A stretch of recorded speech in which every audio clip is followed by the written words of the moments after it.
அனைவருக்கும் வணக்கம். எனக்கு கொடுக்கப்பட்ட தலைப்பு வேந்தர்க்கு ஒளி என்பதாகும். கொடையலி செங்கோல் குடியோம்பல் நான்கும் உடையானாம் வேந்தர்க்கு ஒளி எனும் இறைமாட்சி அதிகாரத்தில் 390வது திருக்குறளே ஆகும். இதன் பொருள் யாதெனின், வேண்டுவோருக்கு வேண்டுவன கொடுத்தலும், முகமலர்ந்த இனியன கூறலும், செம்மையாக ஆட்சி செய்தலும், தளர்ந்த குடிகளை பேணலும் ஆகிய 4 பண்புகளே குடியாலும் வேந்தர்களுக்கு ஒளியாகும் என்பதே ஆகும்.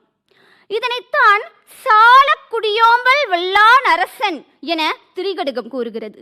வேந்தன் எனப்படுபவன் மண்ணின் காவலன், கோமகன், சக்கரவர்த்தி, அரசன், ராஜா, மாமன்னர், தலைவன், ராஜராஜன், பிரபு, கொற்றவன், இறை, பதி, கோன் போன்ற பல பெயர்களில் வலம் வரும் நபருக்குரிய பண்புகள் மற்றும் குணநலன்கள் குறித்து இறைமாட்சி எனும் அதிகாரத்தில் மட்டுமல்லாமல் செங்கோன்மை, கொடுங்கோன்மை, குற்றங்கடிதல், மடியின்மை, கண்ணோட்டம், ஒற்றாடல், ஆழ்வினை, உடைமை போன்ற 25 அதிகாரங்களில் அரசியல் பற்றியும் ஆட்சி முறை பற்றியும் தெள்ளத் தெளிவாக விளக்குகிறார் திருவள்ளுவர்.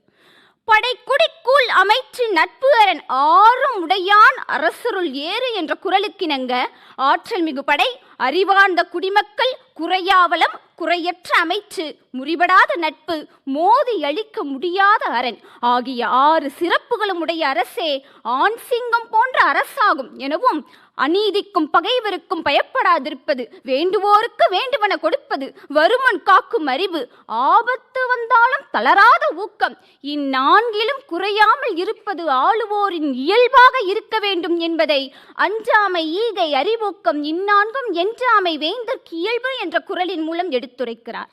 வேலை விட கோணாத கோல்தான் அரசனின் சிறந்த ஆயுதமான செங்கோலாகும். சங்க காலத்திலிருந்தே செங்கோல் பற்றிய செய்திகள் தமிழில் உள்ளன. சிலப்பதிகாரத்தில் பாண்டிய நெடுஞ்செழியன் அரச நீதி பிழைக்க யானோ அரசன், யானே கள்வன், மண்பதை காக்கும் தென்புலம் காவல் என வளைந்த கோலை உயிர் விட்டாகினும் நிமிர்த்தினான் என்ற வரலாறு உண்டு.